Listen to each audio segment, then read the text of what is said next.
Now, there was this fella named Kalechi in the village of Imukoro, and he had this real odd habit.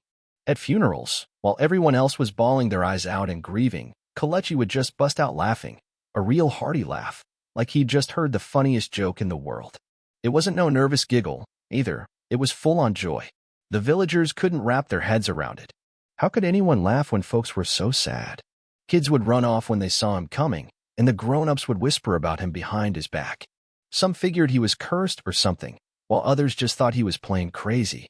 But Kalechi never explained himself. He'd just smile and walk on. Then one morning, the village woke up to some bad news. Elder Ikena, the wisest and kindest man in Umukaro, had kicked the bucket. Everyone loved Ikena cause he was always helping folks out. If kids were hungry, he'd feed 'em. If neighbors were fighting, he'd patch things up. His passing just left everyone in tears. They started planning a big funeral, getting ready to give him a proper send-off. But deep down, the villagers were all worried about one thing. Was Kalechi gonna show up? And if he did, would he start laughing? The day of the funeral rolls around, and everyone's gathered under this big tent near the village square. They're all wearing black, looking real sad. Ikena's family's sitting up front, crying quietly while the priest gets ready to start the ceremony. The air's thick with sadness, and not a single person smiling. Then, just as the priest starts to pray, here comes Kalechi. He's standing at the back, wearing his usual beat-up shirt and dusty sandals. The villagers hold their breath, scared of what might happen. As the priest starts talking about Elder Ikena's life, Kalechi suddenly lets out a laugh. And it ain't no little chuckle, either. It's a real loud one, echoing through the crowd like thunder. The mourners freeze, their eyes popping out of their heads. Ikena's son, Emeka, jumps up, his face all red. "How dare you laugh at my father's funeral?" he shouts. The villagers start grumbling, some yelling for Kalechi to be thrown out. But Kalechi just keeps laughing, clutching his stomach like he can't help himself. The whole thing just leaves everyone confused and ticked off. Emeka storms over to Kalechi, his fists all balled up. "What's wrong with you?" he yells. "Why are you laughing when we're mourning?" The crowd moves in closer, waiting to hear what Kalechi's gonna say. But Kalechi just wipes the tears from his eyes and smiles. "I ain't making fun of your father," he says softly. "I'm laughing 'cause I see something you don't." The villagers gasp. "What do you mean?" Emeka demands. Kalechi shakes his head. "You wouldn't understand," he says. Then, without another word, he turns and walks off, leaving everyone in stunned silence. After the funeral, that's all anyone could talk about. "Why would Kalechi say such weird stuff?" one woman asks. "Maybe he knows something we don't," another says. Some thought Kalechi had some kind of secret, while others just figured he was nuts. Emeka, though, he couldn't let it go. He was feeling humiliated and angry. "He disrespected my father," Emeka says to himself. "I'm gonna find." Determined to get to the bottom of things, Emeka started digging into Kalechi's past, hoping to find out what was behind that crazy laughter. But before he could learn much, the village got hit with another tragedy. This young woman named Ifeoma, known for being kind and beautiful, suddenly passed away. The villagers were heartbroken, and her family was just filled with grief. Ifeoma's mother was crying like crazy, saying her daughter's death didn't feel like an accident. Rumors started flying around about foul play.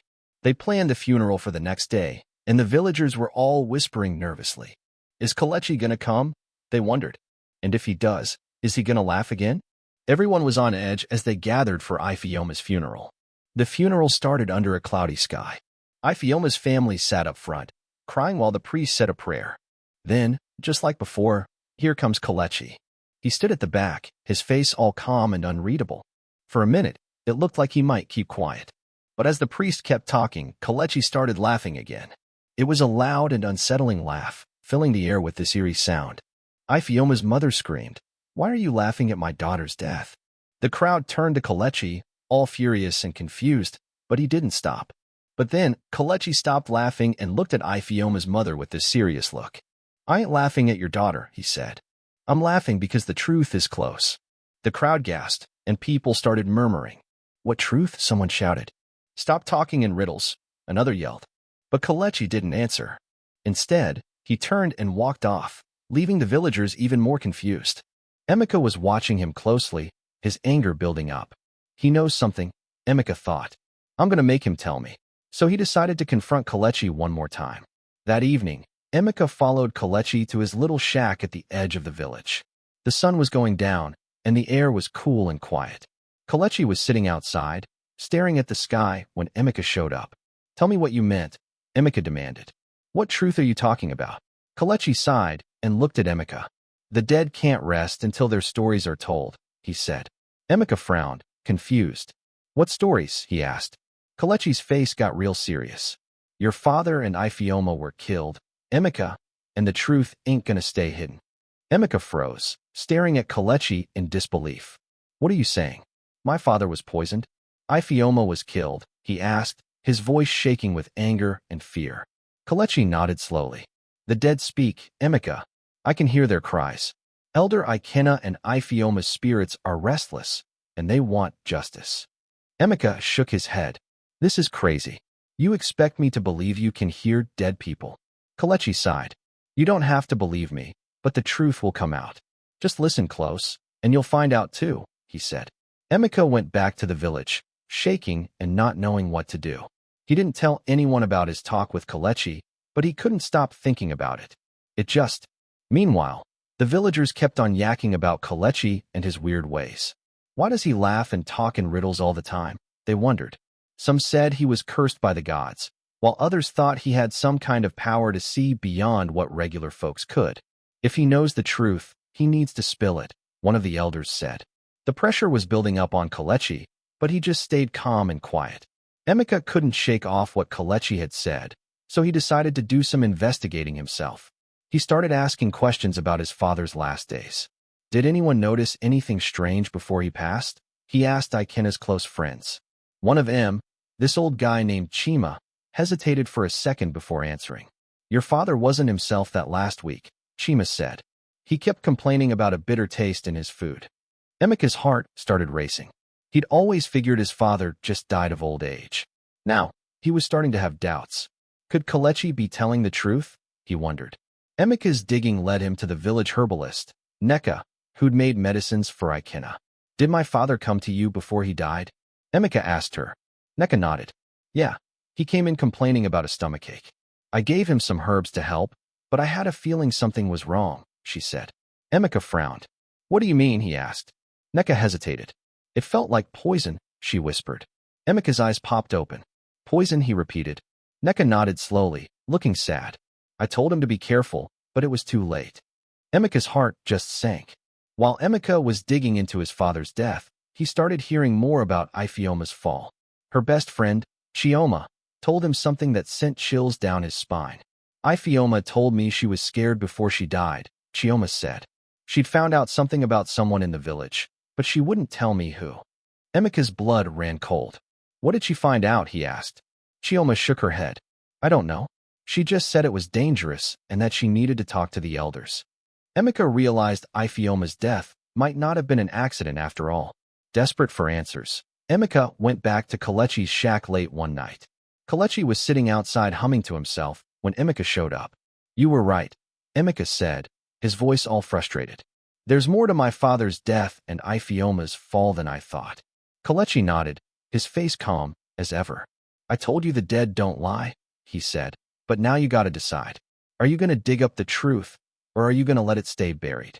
Emeka clenched his fists. "I need to know the truth," he said firmly. Kalechi smiled a little. "Then listen close," he said. Kalechi leaned in, his voice low and serious. "The truth you're looking for is dangerous, Emeka.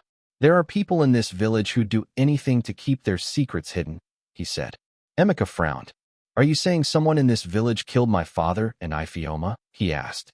Kalechi nodded. "Yeah, and they won't stop at nothing to protect themselves. You gotta be careful." Emeka felt a mix of anger and fear. "Who are they?" he demanded. Kalechi shook his head. "That's for you to find out. But be ready for what's coming," he said. Emeka couldn't catch a wink that night. Kalechi's words kept buzzing around in his head, and his heart was burning with determination. He decided he was going to keep digging, no matter how dangerous it got. So, first thing the next morning, he rounded up his father's old buddies and asked them to spill anything they knew. Most of them said they didn't know nothing out of the ordinary, but one guy, Yukina, spoke up. "Your father had a fight with someone not long before he died," Yukina said. Emeka leaned forward, all ears. "Who was it?" he asked. Yukina hesitated for a second before answering. "It was your uncle," Ikeen, he finally said. Emeka's stomach just twisted when he heard Yukina's words. His uncle, Ikeen, was Ikina's younger brother, and they'd always been close to the family. Why would Uncle Ikeen fight with my father? Emeka asked. Yukina shrugged. I don't know what it was about, but it was heated. They met up in secret, and your father seemed real upset afterwards. Emeka decided he needed to confront his uncle. If Ikeen was mixed up in my father's death, I gotta know, he thought. The idea of being betrayed by his own family made him feel sick, but he had to face the truth. So, Emeka went to his uncle Ikeen's place early the next morning. Ikeen was outside sharpening a machete when Emeka showed up. Uncle, I need to talk to you, Emeka said, his voice steady but tense. Ikeen looked up, surprised. What's wrong, son? He asked. Emeka didn't beat around the bush. I know you had a fight with my father before he died. What was it about? Ikeen's face got dark, and he paused before answering. That ain't none of your business, he said sharply. Emeka stepped closer. It is my business. Did you have anything to do with his death? Ikeen slammed the machete down on the table, his face all red with anger. How dare you accuse me of something so terrible, he shouted. Your father and I had our disagreements, but I loved him like my own brother. Emeka didn't back down. If you ain't got nothing to hide, tell me the truth, he said firmly. Ikeen sighed real deep and sat down. Your father and I fought over the land, he admitted. He wanted me to sell my share, but I wouldn't. That's all. I'd never hurt him. Emeka wasn't buying it. Something just felt off. Frustrated and confused, Emeka went back to Kelechi. I confronted my uncle, but he denied everything, Emeka said. Kelechi nodded, like he was expecting it. The guilty often deny their sins until they're forced to face the truth, he said. Emeka frowned. What do you mean? He asked. Kelechi's eyes got all distant. I've seen it, Emeka. The poison wasn't meant to kill right away. It was slipped into your father's food bit by bit. And the one responsible didn't act alone, Kelechi said. Emeka's heart sank. Then who helped them? He asked. Determined to find out the truth, Emeka started gathering more clues. He went to the kitchen where his father's meals were always made and talked to the housemaid, Ada. At first, Ada was nervous, trying to dodge his questions. But when Emeka kept pushing, she finally broke down. I don't know much, she said, crying. But your uncle often came to the house and insisted on making special meals. He said it was a family recipe. Emeka's eyes narrowed. Did my father know about this? He asked. Ada shook her head. He trusted him. Emeka realized he couldn't crack this case alone. He needed help from someone who knew all the village secrets. So, he went to see the old village storyteller, Mama Kechi, who'd seen just about everything in her time. Mama, I need your help, he said, sitting down next to her on her porch. She listened quietly as he told her everything. When he was done, she nodded slowly. I've heard whispers, my son, she said. Your uncle's always been jealous of your father's success. If he's mixed up in this, you gotta tread carefully. He's dangerous and clever. While talking to Mama Kechi, Emeka found out something surprising. Ifeoma was close to your father, Mama Kechi said. She often helped him with errands and heard a lot of his secrets. Emeka's heart jumped. Do you think Ifeoma knew about the poison? He asked. Mama Kechi nodded. It's possible. If she suspected your uncle, it could explain why she was killed. Emeka clenched his fist. Then Ifeoma died, 'cause she was trying to protect my father, he said, his voice heavy with guilt. I won't let her death be for nothing. Fueled by this new info, Emeka confronted Ikeen a second time. This time, he didn't hold back. I know you poisoned my father, he shouted. I know Ifeoma found out about it. Ikeen's face turned white, and he started stammering. You got no proof. Emeka stepped closer. I'll find proof, even if I gotta dig up every secret in this village, he said. Ikeen's expression hardened. Be careful, boy. You don't know who you're accusing. Emeka knew he'd hit a nerve. I ain't afraid of the truth, he said firmly. As Emeka dug deeper, whispers started spreading through the village. Some folks were behind him, thinking he was brave for trying to get justice. Others thought he was stirring up trouble. Why can't he just let the dead rest? One villager muttered. Even Emeka's mother begged him to stop. Your father's gone, son. Leave it alone before you get hurt, she said. But Emeka couldn't. If I don't fight for the truth, who will? He replied. He knew he was in danger, but he was determined to get justice for his family. One night, Emeka found a note slipped under his door. It read, Stop asking questions or you'll regret it. His hands were shaking as he held the paper, but he refused to be scared off. The next day, he went to Kelechi and showed him the note. They're trying to scare me, Emeka said. Kelechi nodded. They're afraid of the truth coming out, he said. But you gotta be strong. The spirits of the dead are on your side. Imika felt a chill. I won't stop, he said. Not now. After getting that threat, Imika realized he couldn't do this alone anymore. He turned to Kalechi for more than just advice. I need your help, Imika said. Whoever killed my father and Ifeoma is dangerous, but I ain't backing down. Kalechi nodded, his face calm. The truth is a heavy burden, but together we'll carry it, Kalechi started sharing more about the visions he was having.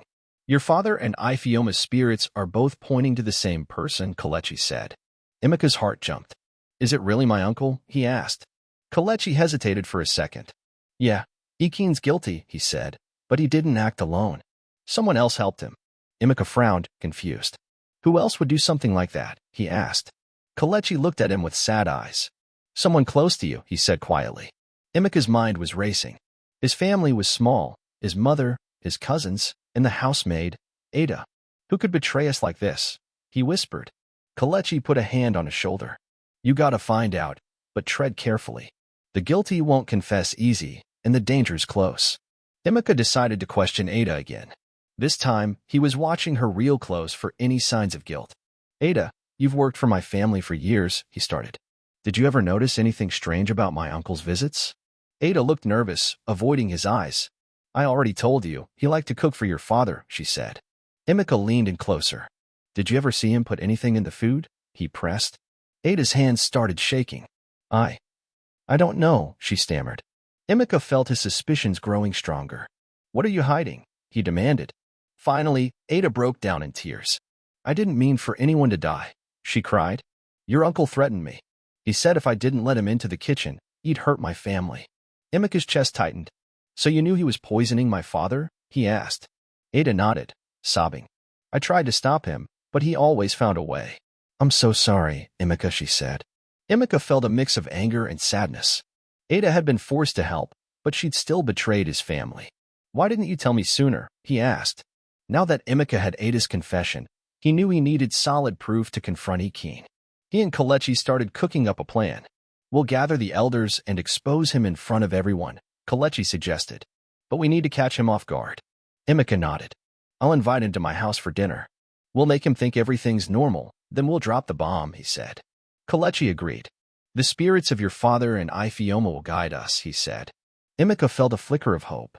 This ends now, he said. The next evening, Imika invited Ikin over for dinner. Ikin showed up, smiling like nothing was wrong. Good to see you, son, he said. Imika forced himself to smile back. I wanted us to spend some time together, uncle, he said. As they were eating, Imika carefully steered the conversation towards his father's death. I still think about what happened, he said. Ikin's smile wavered a bit. It was a real tragedy, he said, avoiding Imika's eyes. Imika pressed on. Do you think anyone could have hurt him? He asked. Ikin's hand shook just a little. Why would you ask that? He replied. Imika stood up, his voice steady. Because I know the truth, uncle. You poisoned my father. Ikin froze, his face turning white. What are you talking about? He stammered. Kalechi stepped out from the shadows, holding the written confession Ada had given. We got proof, Kalechi said. Your partner's already spilled the beans. The room went quiet as Ikin realized he was busted. It wasn't supposed to go down like this, Ikin mumbled. I just wanted to weaken him, not kill him. Imika's anger exploded. And Ifeoma? Did you kill her too? He demanded. Ikin broke down, his voice shaking. Yeah, it was me, he said. Ifeoma overheard me and Ada talking about the poison. She threatened to go to the elders, so I had to shut her up. Imika felt a wave of grief and fury. You betrayed your own family for greed, he shouted. Ikin hung his head. I didn't want this to happen, he said weakly. Kalechi stepped forward. The spirits of the dead saw everything, and now the truth's out, he said. Imika clenched his fists. You'll face the music for what you've done, he said. The next day, Imika gathered all the village elders and laid everything out on the table. He showed them Ada's confession and made Ikin repeat his own in front of everyone. The villagers were shocked and pissed. How could you do this to your own brother? One of the elders demanded. Ikin didn't have a word to say for himself. The elders decided he'd be kicked out of the village, and Ada would have to leave too. You'll never hurt anyone here again, the chief elder said. Imika watched as his uncle and Ada were led away, feeling a mix of relief and sadness. After the meeting, Imika found Kelechi sitting under a tree, chuckling to himself. "What are you laughing at now?" Imika asked. Kelechi smiled. "Because justice has been served," he said. "Your father and Ifeoma can finally rest easy." Imika nodded, feeling a weight lift off his shoulders. "I couldn't have done it without you," he said. Kelechi shook his head. "The truth was always there, you just needed to see it." For the first time, Imika understood why Kelechi laughed. It wasn't cause he was nuts, but cause of the relief he felt when the truth finally won out. With Ikin and Ada gone, the village slowly started to heal. Folks stopped whispering about Kelechi and started respecting him. He was weird, but he was right, one elder said. Imika focused on fixing his family's reputation and honoring his father's memory. He planted a tree to remember Elder Ikena and Ifeoma, promising to keep their stories alive. The villagers came together for the first time in years, brought together by the truth. Life went back to normal, but nobody would ever forget what had happened. One morning, Imika went to see Kelechi, but his shack was empty. Kelechi had left without a word. Where could he have gone? Imika wondered, but deep down, he knew. Kelechi had done what he came to do in Umukaro. He brought justice to the dead and peace to the living. As Imika stood outside the empty shack, he heard a faint chuckle on the breeze. Smiling, he whispered, "Thank you, Kelechi." The man who laughed at funerals was gone, but his story would live on in the hearts of the villagers forever. Thanks a lot for watching, everyone. If you made it this far, please give this video a thumbs up. If you're digging this story, it'd really help out my little YouTube channel if you gave it a thumbs up. And if you haven't already, hit that subscribe button. Ring that notification bell so you know when I upload more stories like this. Be sure to check out my channel too. I got plenty more interesting videos and stories over there. Leave me a comment below and let me know what you thought about this one. Alright folks, I'll catch you in the next video. Bye for now.